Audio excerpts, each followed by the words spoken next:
Well, hello and welcome to Season 2, Episode 14 of In the Growth Space. I'm David McGlennon, and I'm really grateful that you've joined me once again.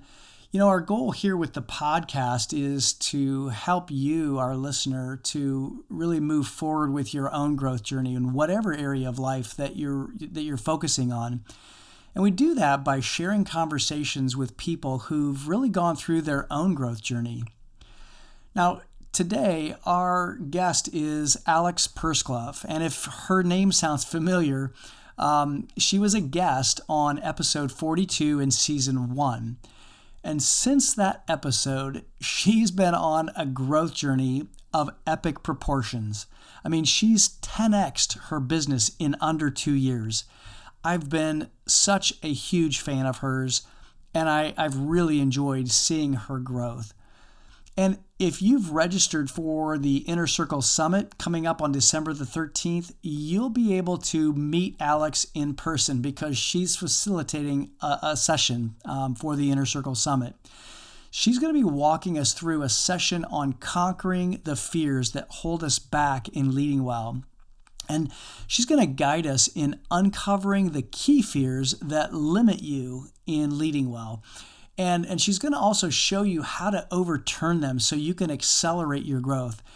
And I'm telling you, this is going to be such a fantastic session. So if you haven't registered yet, you still have time. And that is, if you're listening to this before December 12th, you can go to www.davidmcglennon.com/Inner Circle Summit 2022. davidmcglennon.com/Inner Circle Summit 2022.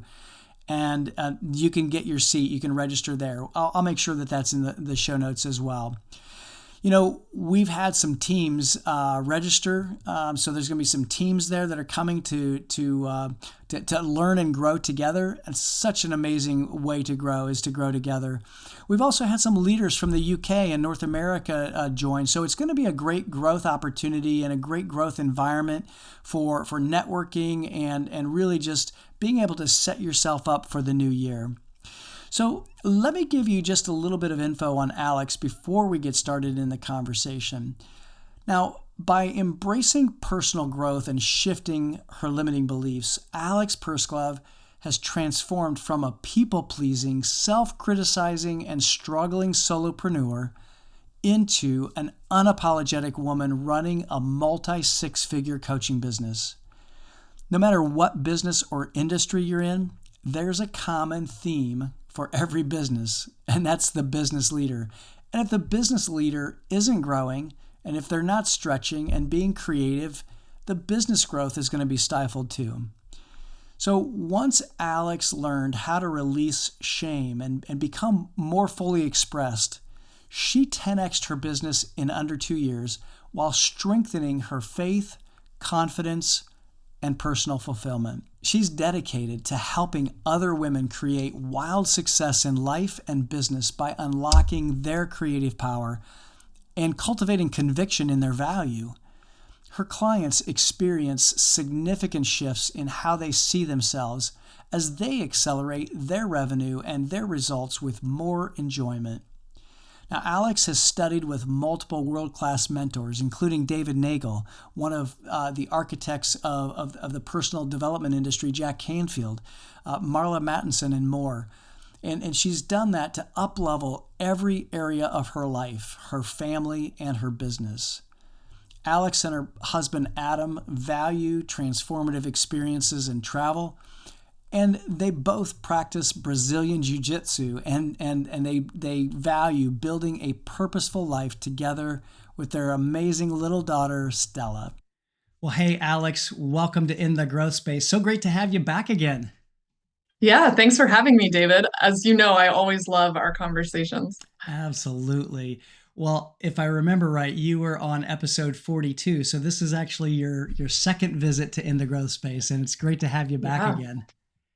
Thank you. Yeah, I'm excited for what we're going to talk about today.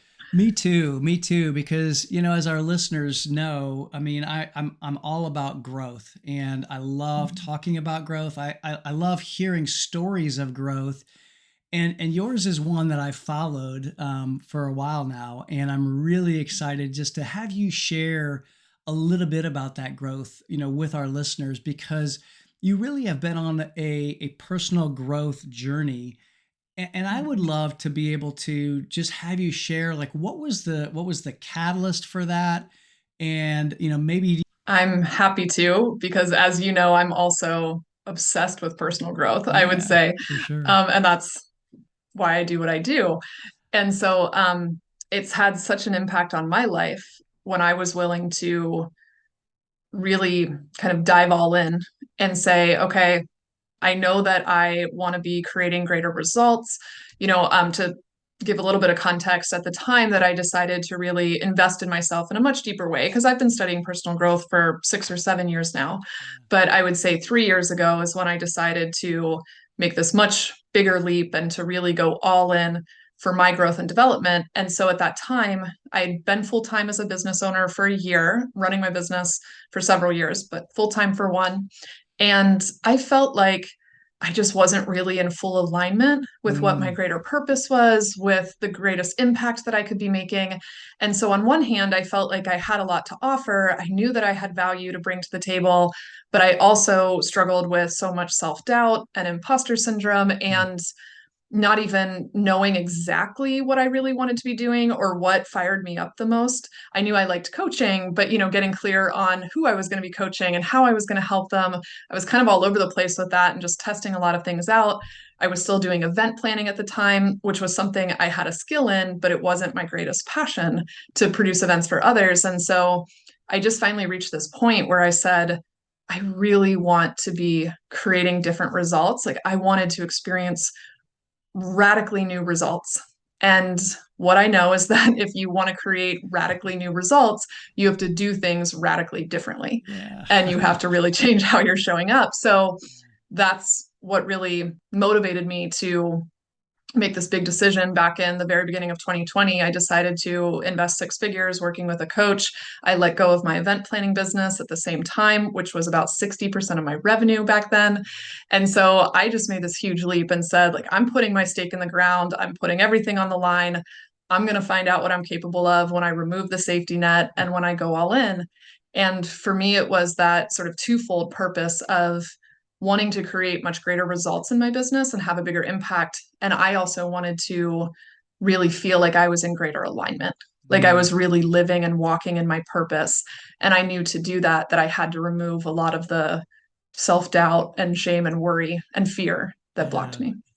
There's so many places that my mind wants to go with what you just shared. But, let me ask this, how did you get into, well, first of all, how did you discover kind of your purpose? Because I know there's a lot of people who talk about, how do I discover my purpose? And then I guess, how do you get in alignment with that? Um, and then well, so let's just start there because my mind's going a whole bunch of Yeah. places, but I'd love to just kind of hear that. Yeah, sure. I understand. So that's a really great question. I haven't talked about this recently, so I'm really glad you asked it. Awesome. Um, because one of the things that really tripped me up for a long time was fearing that I was getting it wrong when it came Mhm. to discovering my purpose. And so, for many years before I was full time in business, I had all these different ideas. And I'd had a background in the film industry, I'd worked in nonprofit, and I would wonder, am I supposed to go do missionary work in Africa, join the Peace Corps? So those ideas came up all Sure. the way to, am I supposed to go try to work for a Fortune 500 company and enter the corporate world? Am I Yeah. supposed to start my own nonprofit? Am I supposed to run a business? I mean, all different kinds of ideas and questions. And for many years, I was waiting for some kind of external validation or signs to point me towards my purpose. And what I've come to see now, that I've made much greater strides and much greater progress and really being in what I call, and I borrowed this from a mentor, but what I call my purpose path, because I no longer believe we all just have like one final top purpose that we either land in it or we don't. I think we have a path and a journey that unfolds over time. Mhm. And so it's not about getting it right or wrong, or like, oh, if I make the wrong decision, I might miss out on my purpose. It's about leaning into a journey and saying, okay, where can I make a great impact? Where am I aligned in what I'm passionate about? And allowing yourself to let it unfold over time. So one, that was a significant shift I made, was even reframing how I Mm. viewed my purpose. Yeah. And it helped me let go of that fear of getting it wrong, because I stayed stuck in analysis paralysis instead of taking action, Yeah. because it was like, well, what if I do this thing and it's the wrong purpose, and I got it wrong. So I just stayed where I was for a long Mm. time. Mm-hmm. So it was allowing myself to lean in and to explore the path, and to say it's okay to try things on and see what fits and what doesn't. It's okay to lean in, and it's okay to also let what really fires you up and what you're drawn to Mm. lead you. So I would say that was the biggest thing for me in discovering, because I do believe I'm really aligned now in what I'm doing, and what I do is very aligned with who I am. And so that all unfolded by a willingness to try things out and to allow myself to explore what fired me up the most and Mm. also what made me uncomfortable. Yeah. Yeah. So I find a really great mixture of nerves and excitement when I'm in alignment with what Yeah. I'm pursuing. I love that. I was going to ask you too, going back to a couple of different places my mind went when you shared, just your catalyst for change. You talked about going all in with a coach, and it was a significant investment. And I'm just wondering, like, was that needed for you or necessary so that you just had to, it's like pushing all your chips on the table and going, look, I'm betting it all and I'm betting it on me. And that's, I'm gonna make it, or, Mhm. or whatever. Was that, do you think that was necessary for you? Or do you think that there could be another way? And I'm more curious than anything. Yeah. So could there be another way? I'm sure probably, because I don't think there's a one size fits all when it comes to growth and Yeah, finding yeah, your purpose sure. path. And that said, I will say I believe making this investment was part of my purpose path, because up until that point, I really struggled with people pleasing, approval seeking, self sacrificing. I now will describe myself as having been sort of a quietly resentful altruist. I cared about being in service. So it's not that serving people and making an impact didn't matter to me, it did. But the way I was going about it was very much from this place of prioritizing everybody else's needs and not being honest and not being bold about what I really wanted and what was in alignment with me. And I was letting others dictate Mm-hmm. like where I should be or who I should be or how I should go about things. And so that's what created that quiet resentment, was feeling very unseen and not allowing me and my dreams to be a priority. So when I made that investment in myself, that was this huge shift in claiming that my dreams matter, what I want matter, that Mm-hmm. me becoming the person I need to be to create those dreams, that's valuable, that's worth an investment like this. So it was just making the investment itself, let alone all the work I did with my coach, but just Right. making that investment even, was this huge shift in how I was seeing and valuing myself and how I was prioritizing my dreams and my business and what I really wanted, and prioritizing my growth and truthfully accepting and loving myself, because that's what Mm. a lot of the work I was doing, had at the core of it. And so it was saying, oh wait, this matters. And Yeah. this matters in a really big way. I think that so often we miss the fact that our growth is really related to how we see ourselves, and I think Mm-hmm. you've mentioned that, and I think that it's really important for those of our listeners to really understand that this is a journey, and just because you see yourself one way now doesn't mean that you can't change that and see yourself as the newer version, the better version, the improved version, and also see your own worth, because I think in our society, there's a lot of people who see themselves as less than when they're comparing themselves to others.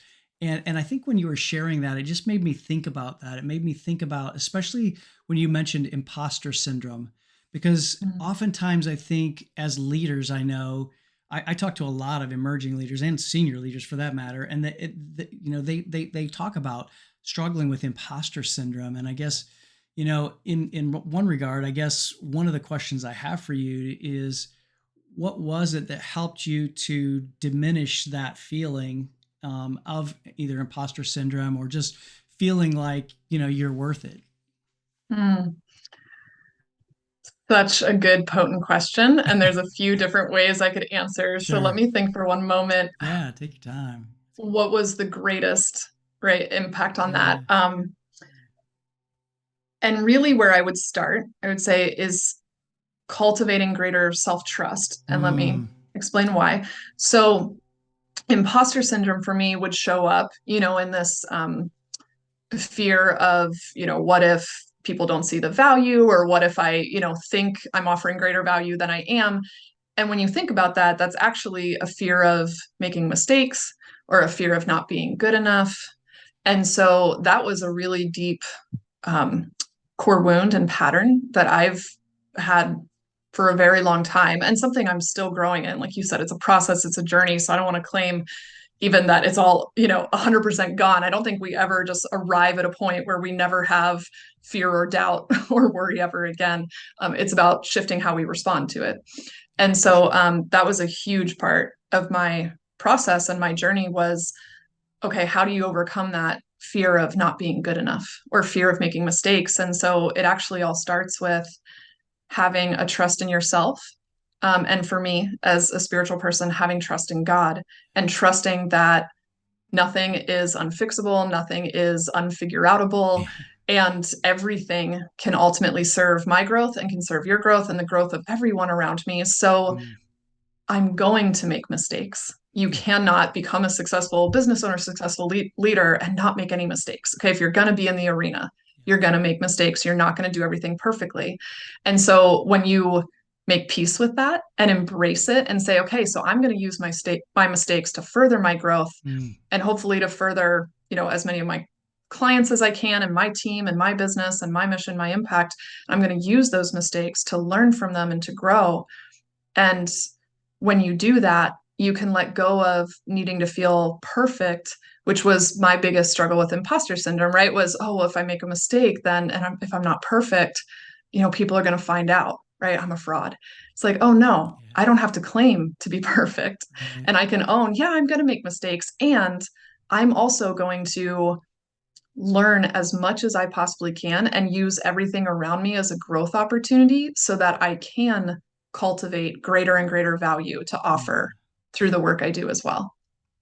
That's so important, Alex. I think that as I listen to you, I think it's so important for our listeners to recognize the fact that, I mean, I think we realize this, but just like really realize we make mistakes, and it's okay. It's okay to make mistakes. I know that that's been, I mean, this perfectionism is something that I've struggled with, a long time, because I've always wanted to, you know, be better, do better, be perfect, and that is just not reality. And so often I think that plays into, or the imposter syndrome plays into that, or that's, a part of that. At least it has been for me anyway. Yeah, yeah, I think that's really good. um I was curious about something. Was there any like exercise or something that you did to be able to help you begin to come to that realization that, you know I'm not perfect, or I what really helped you to make that switch? Yes. So this for me all started with really exploring my mindset and how I Mm, responded internally before I looked at how I responded externally. Because my old pattern for a long time was the mistake would occur and it was like, oh my gosh, I have to fix it right away. Or especially if it involves someone else, and like responding. I think we've all had those situations where we'll respond to an email that activated us and we're like yeah. typing furiously and we hit send. And then as soon as we send it, You're there's like, that moment of like, yeah. oh, wait, What did I wait a do? minute. Right. Yeah, what did I do? And so it's that rushing out of fear to try to fix it, to try to make the mistake go away, right? And you're kind of fighting it. So it's really a mindset shift before you shift the action or what you're doing, to learn from or correct the mistake. And so I had to first embrace how to handle my thoughts that, and this was a big pattern for me, my thoughts that would beat myself up or use mistakes to make me doubt, to make me question, or to slow me down, to make me think, I couldn't achieve what I wanted, or maybe I wasn't as good as I thought, or, I didn't have a right to be doing this, or whatever those thoughts would say. Yeah. I had a really mean inner critic. And so I had to learn how to not fight my inner critic and to not beat up my inner critic for beating me up, because that's really just this continuous cycle, right, of Yeah. beating myself Right. up. Right. Yeah, so for me it was an exploration of how do I welcome all of me to be present here, including the Mm. inner critic? How do I allow it to be heard and allow those thoughts without trying to battle them or get rid of them, while also not believing them and participating in them, not going down that doubt spiral? So it was a real process of learning how to become an observer of my thoughts Oh, and accept them, wow. Hmm. and then looking at, okay, what's actually the truth here? Yeah. And by allowing that observation instead of participation, it could pull me out of the negative spiral. So I wasn't taking action in fear. And then I could take action from a much higher place because I'm looking at it really consciously and Mm. saying, Yeah. okay, what do I need to learn and grow from in this? And then what do I need to do differently to either correct the mistake or make it right with someone else, or to implement, new strategies in our business, whatever the mistake might relate to. Hmm. And so it was really learning how to shift into a much more powerful and success oriented mindset Mm. over the self doubt spiral. Self-doubt. Yeah. Self-defeating. Yeah. That's so good.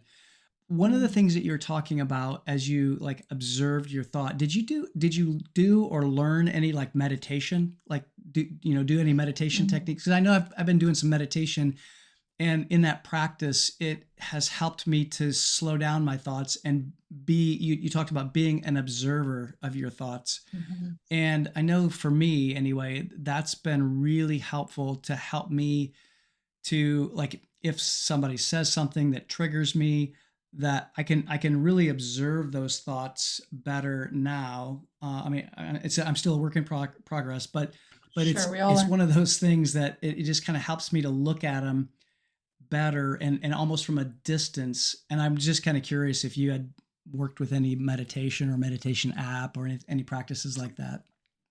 Yeah, that's a really interesting question because I do meditation and I Yeah, use Simple Habit is the app I use, and then yeah, I also, will just meditate without yeah, any noise as well sometimes. And I do believe that meditation in general helps us with slowing down, helps us with becoming more observant and aware of our yeah. thoughts.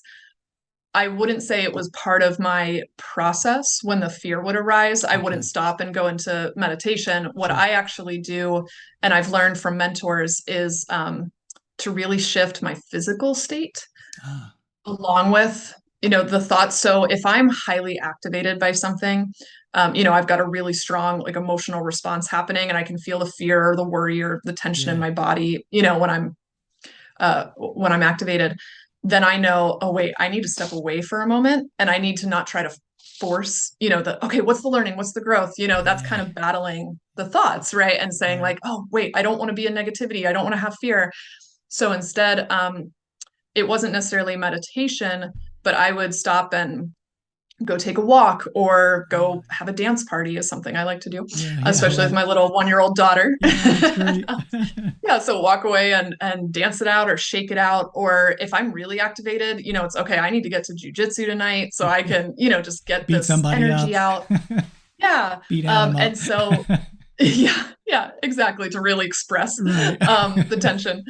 And so with that, it helped me with stepping into the observer because I first had to kind of release the like physical tension. Yeah. So actually is, I say this, I think a couple times I probably did use meditation when I knew I needed, or just sitting in quiet when Yeah, I knew I needed some space to then be able to process my thoughts. sure. Um, and for me, I think because I'm an over analyzer so much, like I can really get in my head, Mm. I needed to do something different physically before I could sit down. Like I couldn't often get into that calm meditative state when I'm activated because then I'd just end up thinking the whole time. And it's different for different people though, as Yeah, I share that. sure. Right. Yeah, sure. I, Yeah. I wanted to go back to something that you said early on because I'm curious about how it felt when you invested in a coach. It was a significant amount, and I think you even shared that it was outside of your comfort zone. And I'm kind of curious. I'm always curious how people like describe being outside of their comfort zone because I think for our listeners, it's really important for them to understand maybe a little bit more about what that feels like. And I know that it's different for everybody, but I Mhm. think that just that feeling of how it feels is something that people need to recognize because if we're going to grow personally and professionally, we're going to get outside of our comfort zone. And I'm always kind of curious about that. So I don't know if you remember how that felt when you Mm. pushed all the chips in the middle of the table and said, I'm betting on me. Oh, I remember it very well. And I mean, I've definitely pushed myself outside my comfort zone multiple times over and over again over the last few years too. So the funny thing is, back then when I made this first investment, it was probably the biggest reaction. Sure. Right now, I'm getting more and more comfortable being pushed Good. out of my comfort zone. So the Growth. reactions, get smaller over Yeah. time. And that said, I still have a similar reaction. It's just not as heightened. So for me, I mean, when I made this decision to work with my coach, I remember feeling a lot of excitement in terms of I was hopeful, I felt drawn to it, and the fact that I was going to make this big decision that felt on one hand like this crazy, completely illogical decision, and then on the other hand sounded like it made so much sense and was exactly what I needed to do. And so I was excited first.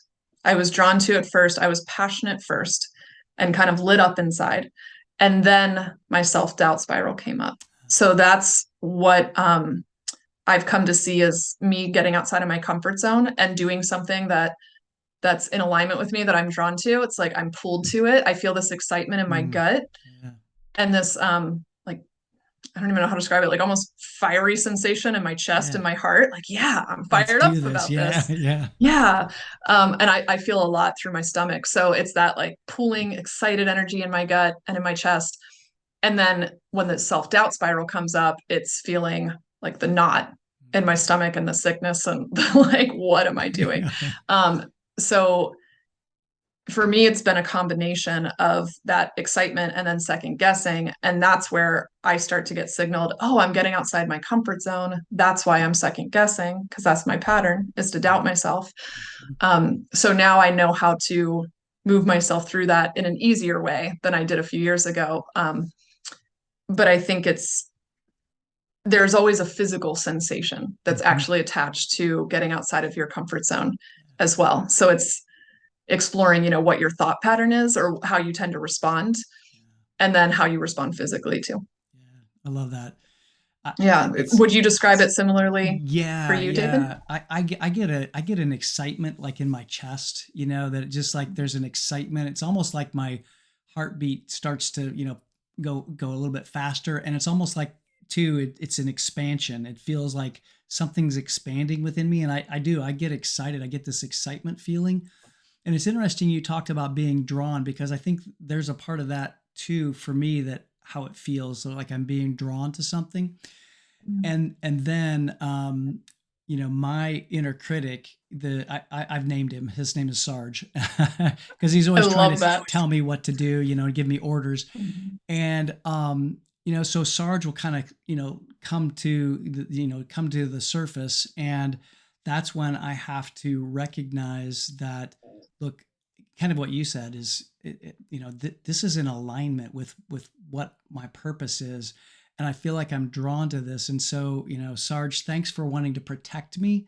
I know that that's your job, but I got this. Go ahead and take it. I'll take it from here. It's okay. Mhm. I don't really try to yell at him or try to get him, tell him to leave, because Right. that's not what is happening there. He's just trying to protect me, and it's that inner critic is trying to protect us from that feeling of being out there and maybe being Mhm. doing something wrong, or having a failure. And but Right. like to your point earlier, we're going to make mistakes. And so even if I'm drawn to something and I make a mistake, that it's okay. I can learn from that as well. But anyway, kind of going Mhm. back to it, it's more in my chest. I feel that aliveness, and it's almost like this excitement that's pulling me towards something. I relate to that. And as you were sharing, this thought came up for me. I'd love to mention as well, because I Yeah. think it's actually really relevant to everything we're talking about. That making that shift, as you mentioned, yours is the Sarge Yeah. that comes out, and it's important not to fight with him, not to beat up the inner critic, right? Like we talked about, because yeah, then you just get sucked into the cycle of like beating yourself up, and recognizing, oh yeah, it wants to protect you. It wants to keep you out of harm's way. It wants to keep you safe and approved of and comfortable. And so for me, what also really helps make that shift out of beating it up or into observing the thoughts is really accessing your curiosity, and Yeah. instead exploring, the activation you have coming up, or even what you're feeling drawn to, and then the fear around it. When you add curiosity to it, Hmm. or look at it through the lens of curiosity, it diffuses all the tension and the Yeah. fear, because now you can say like, okay, wait, why am I feeling so, drawn to this? What could be in this for me? Like, Hmm. what are the best possible results I could get, from Right. leaning into this? And then, okay, so I'm having some fear around it. All Hmm. right, like why is my Sarge coming up right now? Right? Yeah. Or why is my inner critic coming up? Oh, okay, it wants to keep me safe and comfortable. And as you sort of described it, it's a soothing process. Like it's Uh-huh. okay, I've got this. And I understand, why you're uncomfortable. That's all based in, or when you can base that all in curiosity, it helps you really move into approaching it with a lot more creativity, instead of that like right or wrong making that's got that really tense, like fear based energy to it. Yeah. Yeah. I love that, and you're so right. And you just used a word that just triggered a whole host of other things that I'd love to be able to kind of take down another path. And that Yeah. word was creativity, because I think that so many leaders today, and leaders who are listening today, or listening to us talk, are gonna understand that as adults, I think we've been programmed to not use that creativity, and I think we need to begin to foster that creativity a whole lot more. So you and I had a talk on Instagram Live not long ago, when we were recording this, and we talked about creativity, and I'm just kind of curious, you know, what has creativity done for you in your business life, your maybe your leadership, or just in general? Creativity has been the key component to, I mean, creating everything that I'm currently experiencing, right, Yeah, in life and business. So yeah, that's such a great topic and question. I mean, I loved having this conversation with you on Instagram, because I think it's such a potent exploration is, yeah, how do you create what you want? What does it look like to access your creativity in business? And yeah. I think sometimes we think of creativity only in the sense of artistic expression, Right. or, things like that. And, Mm-hmm. for me, I forgot actually for a long time that I was a really creative child, that Yeah. I did have great creativity. My creativity really showed up in my imagination. I had an incredible imagination as a child, and I was always coming up with stories and Mm. books I wanted to write. And I was always thinking about like movie scenes. I was really fascinated by the film industry as a I kid. And love it. so like Yeah. how, these stories could be put into movie scenes, and how I could tell stories that inspired people. And so I was always imagining and daydreaming about things like that. And then as I got older, I started stifling that expression because, you get into your middle school years and telling my friends that I was writing movie scenes at home and or writing books, that wasn't the cool thing to do, Right. as a 12-year-old girl. And Right. yeah, and so my peers didn't really, nurture that or support it. And so I started getting more and more quiet about my imagination and how Mhm. I would daydream and or what I daydreamed about. I kept it more and more to myself. And Mm. in doing that, I was sending the message to myself that this is wrong. Maybe your imagination is too Yeah. much to handle. Maybe Yeah. this isn't normal or it's just not accepted. And so that really built up over time. And I can look back now and see how when I was growing my business, I wasn't accessing the power of my imagination and my creativity because I had made it wrong for so many Mm. years in my life. And so when you ask, what has creativity done for me? That's really been one of the key explorations for me is how do I unlock that creative power again? And it all started with actually looking at removing my self judgment and those self doubt patterns and coming back to trusting myself and trusting in my imagination and shifting my perspective and seeing that, oh, wait, having a great imagination as a business owner is an incredible tool. And you don't have to be a great artist to have creativity, which is how I started to define creativity Yeah. as an adult. Yeah. Because you're right. And you and I talked about this. I think as adults, we're not encouraged to use our imaginations. We're not encouraged to really utilize curiosity. And I think what stifles curiosity is putting things in this like black and white box, right or wrong, Mm. and that fear of being wrong or the fear of making mistakes or the fear Yeah. of what other people think of you, it really impedes you nurturing your curiosity and your creativity. And your creative power is really tied into leaning into your full expression. And you can't fully express yourself if you're fearing what other people think or doubting yourself. So it's Yeah. all tied together. And um, so really learning how to access my creative power, I mean, unlocked the doors to the incredible growth I've had in business in the last 2 years and in really deepening my relationships as well. I love that. We'll talk about the growth in your business in just a minute, but because I want you to share that because I think it's phenomenal.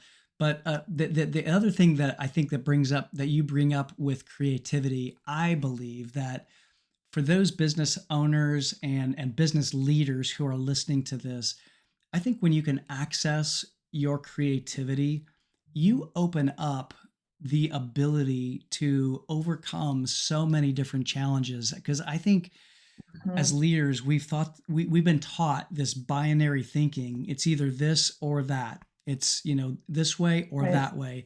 It can be done, it can't be done. And I think that I just want to encourage our listeners to find ways that you can explore your creativity and explore the and thinking, leading with and. It's yes, and what else could we do? And thinking about exploration of that that addition and that anding things as opposed to but things because I think whenever we Yes. say yes but we're negating whatever we've said before. And Mhm. so when we and things and when we lead with and, it opens up and it unlocks possibilities for us. And I think to me, I've seen this in the clients that I work with. I'm sure that you've seen it with clients that you work with, is that when we unlock their creativity and our own creativity, we explore solutions to problems that we never could have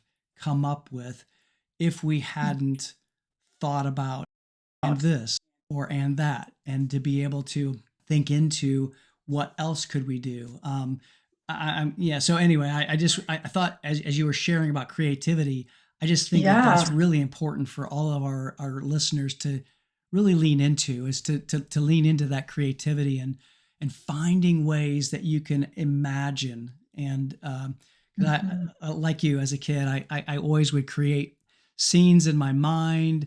I mean, as a young musician, I actually created some songs and created some music, and that creativity got lost. Then I think the older I got, because then I thought that, well, that's not useful or what have you. And so Mm-hmm. you stifle yourself, or at least I didn't. I'm on the edge of my seat right now, David, as we're talking, because as you were sharing, I was thinking just yes, yes, 100%.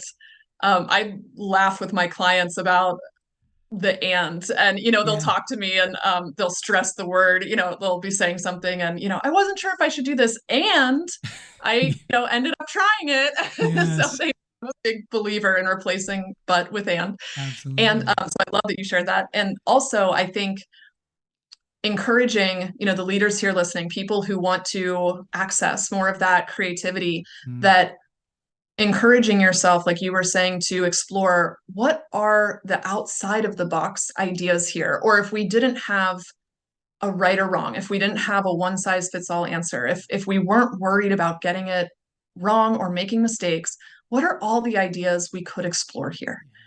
And what do we want to create that's exciting yeah. if we allowed ourselves to lean into it? It's like Hmm. allowing yourself to brainstorm without editing as you go, but allowing yourself to just be super curious and to say it's really okay to get creative, to explore, like, what are we all about? What do we want to create? How do we overcome these challenges? Yeah. What solutions could be in store if we took more risks or if we leaned into doing things a different way? Hmm. And so I just think allowing that curiosity opens the doors to the creative solutions and the creative ideas and creating more of what you want. Yeah, I couldn't agree more. And I think that the leaders who are listening, and the leaders who are able to tap into that creativity more are going to be the ones who overcome the challenges that are facing us as an economy, as a nation, as businesses. I mean, let's face it, we're facing headwinds, economically, and we continue to see challenges in business. And I think that those leaders who can tap into all the what ifs, and Mm-hmm. release, what if we didn't have constraints, what if we didn't have budget constraints, what would we do, what if we didn't have these constraints, what would we do? Those leaders who can really tap into that are going to be the ones who take their company from zero to hero. I mean, they're the ones that are going to really, I believe, explode with a quantum leap, which Mm-hmm. incidentally makes me kind of come to back to your business, because I know you've talked in public forums about taking a quantum leap in your business, and I'd love for you to be able to share with our listeners about that. First of all, how do you Mm-hmm. define a quantum leap, and then what define or to talk about yours? Yeah, I love how you brought that full circle. So I define quantum leap based on Price Pritchett's definition from the book U2. It's a really great book, really short, quick Hmm. read. Highly recommend it for anyone listening. So is that But like he says that YOUTOO? yes, Okay. yes, YOU, U squared, U2. Okay. Yeah, Yeah. yes. Okay. And All it's all right. about quantum leaping. Um, Cool. Fantastic book. I'm adding And it to my so his list as we definition, speak. oh, yeah, perfect. Um, so in the book, he says that quantum leaping is making an explosive jump forward that's far beyond the next logical step. And one of the biggest things he stresses in the book, and Napoleon Hill talks about this as well, is that it's not just about trying harder. And Yeah. if hard work were the only ingredient for success, then everyone who works hard would be successful and everyone who's successful would work hard. Yeah. And that's not actually the case. Right. So making this quantum leap, what I teach now in my classes or workshops or with clients is that you make the quantum leap not by just doing the same things, trying harder, trying to earn it more, or doing. It comes from shifting how you're seeing yourself and how you're showing up. So you shift how you see yourself on the inside, and then that produces different external results around you. Mm, And that's what it takes if you want to make a leap forward versus the like trying harder, grinding it out, slow build up over time path. So that was my experience in how I've grown my business over the last few years. And it did start with doing things radically differently and radically shifting how I saw myself. mm. So I'm curious. So when you think of, like, when you describe seeing yourself differently, or describe, how did you see yourself differently? What was that shift like? I'm just, yeah, kind of curious about that. Yeah, I'll give you a specific example, Okay, cool. because, and I've been sharing about this a lot lately on my platforms, Yeah. because I've had a lot of women resonating with it. And so, or a lot of leaders resonating with it. So, something I really struggled with when I first made this investment working with my coach was feeling really convicted in the value that I had to offer. And so Mm, this showed up quite frequently in my sales conversations where I would show up more timidly. I was worried about being seen as too pushy or concerned, would they understand the value?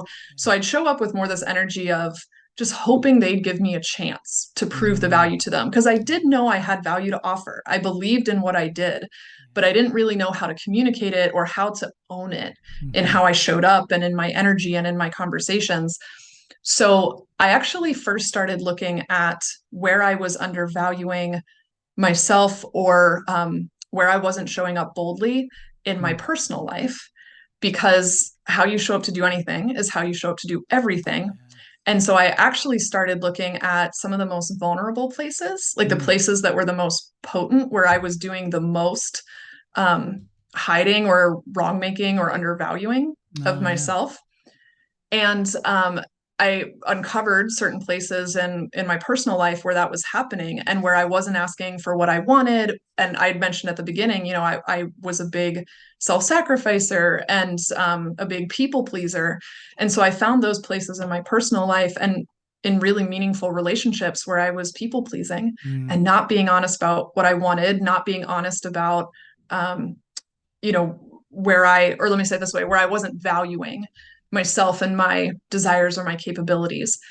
And so when I started making shifts in my personal life, that's when I started shifting so much more in how I saw myself as in business. Because, okay, if I'm the woman who's willing to show up in her personal relationships and be honest about what she wants and to set boundaries or to prioritize, herself and her needs, then I can show up that way in business as well. And so, yes, there was some work to do around being really clear in, the value that I offered clients. And there's always a little bit, right, of that sure. strategy Oh piece yeah. and okay, yeah, how do I shift in how I'm approaching sales conversations from a process standpoint? And the biggest shift was around how I saw myself in being a woman who's unapologetic about who she is and the value she has to offer and what she wants. And so that was one of those radical shifts in Mm, seeing myself as this quietly resentful altruist and self-sacrificer into seeing myself as a woman who's unapologetic and convicted.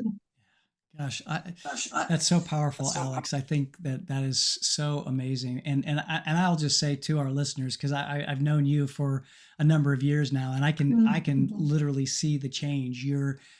Just how you come across and how you are confident, your confidence, and it's just amazing, the transformation that I've Thank seen you, in the David. short time we've known each other. But yeah, it's really really cool, and I love that, and I think for our listeners to create that transformation, we have to do that inner work, and it's really all Mhm. about thinking into those things like that we've been talking about, our inner critic, and how we see ourselves and who we are being and not what we're doing. And there are so many other things I know that we could go through today, but I know I'm watching the clock and I know we've got some other commitments that we need to make. But this Sure. is really It goes so powerful. fast, David. It does. It does. I know.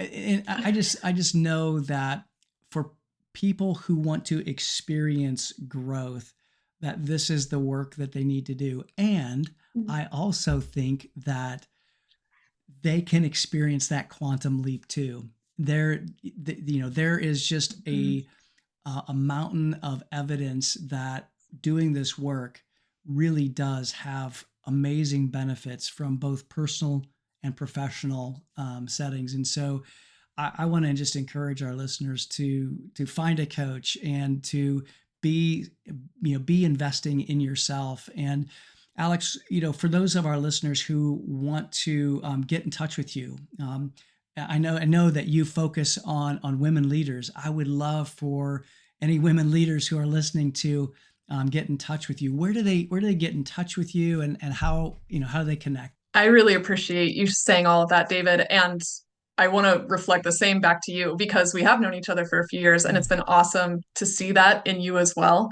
And I know you've been investing in yourself and getting out of your Yeah. comfort zone and doing all the growth work. And so it's really encouraging, to see friends and peers doing the same kind of work that and seeing the ripple effect of that. Right. So I just so appreciate that you're so open about your journey and encouraging other leaders in theirs too. So to answer your question about connecting, and I love connecting with women leaders and entrepreneurs, business owners, or executives. And I love having open conversations about growth and quantum leaping and Yeah. art of creating and all that good stuff. So you can connect with me on Instagram. Alex Pursglove is my handle. I love connecting there. I put out free content on Instagram on all these topics as well. Or you can email me directly. We're in the middle of a website rebuild. So my email is just about to go live, alex@alexpursglove.com. So you can connect with me there as well. Awesome. And we'll make sure that we put all of that in the show notes as well. Fantastic. Alex, thank you for being here. Let me just ask you one final question. Is there anything that you want to share with the audience that maybe you didn't, or that you think would just kind of put a bow on our conversation today? Oh, yeah. So as you said that, what first came up for me, I'll trust my gut here, Yeah. was that I believe so much in what you were sharing, David, about leaders who are willing to lean into curiosity and creativity are the ones who are going to, make the greatest impact. And especially during a time of so much craziness these last few years and in our country and society.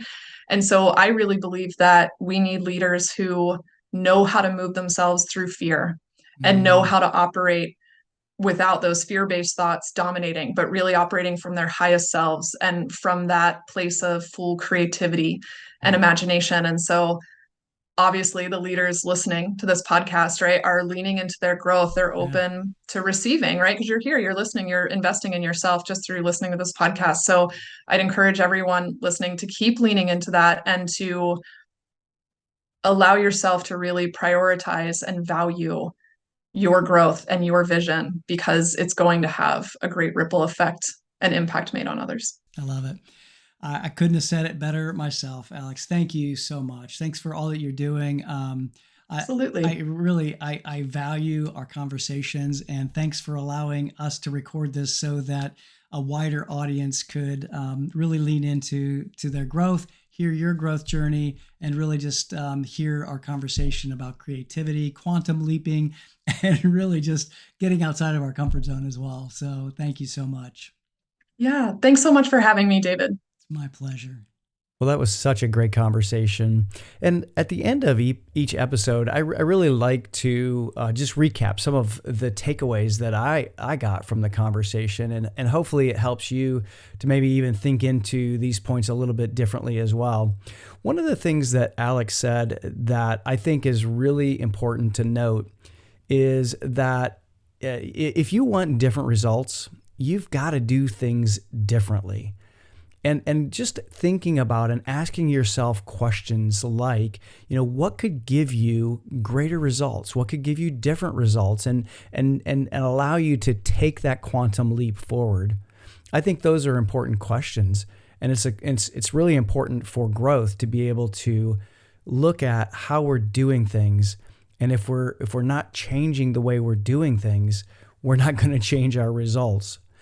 But by doing things differently, that raises and brings up imposter syndrome. Things like, and that internal critic who is telling you things that are not true, and recognizing that we're going to make mistakes, and that if we're going to go into the arena, as Alex said, we're going to make mistakes. And so how we respond internally is going to make all of the difference in overcoming imposter syndrome. And one of the key tools that she brought up, I think is really great, and that is shifting your physical state. And she goes and takes a walk or takes a dance party, but just doing something to release the physical tension so that you can kind of get a greater perspective. I know for me, generally it's going and getting some kind of a workout in and getting physically active, and that really helps me an awful lot. I also liked how she talked about getting outside of your comfort zone and how it feels, because so oftentimes we don't recognize how it feels. And I know I did an episode early on in the podcast, probably a year and a half ago, about this. But she described it as, sometimes excitement, sometimes there's hope, there's hopefulness, but also just physical sensations of, knots in the stomach, just a fire in the gut. But when that happens, we have to access our curiosity, and that helps to diffuse the discomfort, I should say. And the other thing that that really led to, I think, is this whole idea of fostering creativity as a leader.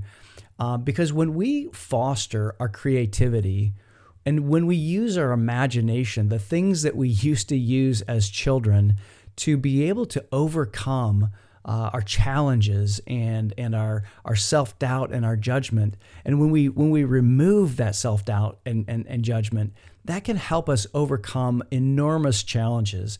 And we talked about yes-anding to overcome our challenges. In other words, instead of saying yes, but we say yes and think about what else could we do? What else could we bring to the equation? And we have to ask ourselves, if we weren't afraid of being wrong, what would some solutions be that might be available to us? And I think that at the end of the day, one of the things that this conversation brings to me anyway, is that investing in yourself takes and requires us to see ourselves and our growth, our own personal growth, as worth the investment. And one of the things that I heard from Alex is that she's been very purposeful at investing not only money, but time and thought and a variety of exercises in herself and in her own growth. And I think that if we want to grow, we have to do both of those things as well. And I guess just it kind of brings me back to the thing that that you've heard before is, and then that saying, and I said it earlier, if you want something that you've never had before, you've got to do something that you've never done. And if you want average and if you want to be just stuck where you are, that's such an easy path. But taking a quantum leap forward and taking a leap forward in where your potential can take you and give you greater joy and greater fulfillment and greater wealth and greater impact, that requires that you invest in you. And it's really easy to say that we want, the next best version of ourselves, and that sounds great. But what that requires is to change, and that can be hard. And it's especially hard if you don't have an inner circle who has high standards and sees your greater potential. So I guess that just leads me one last time here before we close out this segment to just remind you, and if you haven't yet registered for the Inner Circle Summit, so that you can be around some other business owners and business leaders who are really all on a journey to take quantum leaps forward themselves, I would love to meet you and see you there at the summit. So go register, davidmcglennon.com/Inner Circle Summit 2022. And I know that Alex would love to see you as well and meet you in person. I know she's going to do a session on moving past your fears. And I know that if you've struggled with that, you're going to get so much from it. So be sure to subscribe if you haven't already, and take a quick moment to scroll to where you can give us a rating and review. That would mean the world to us. The world needs to hear more growth stories so that more people can unlock the greatness within them. Thanks for listening, my friends. Until next time, stay in that growth space and be well.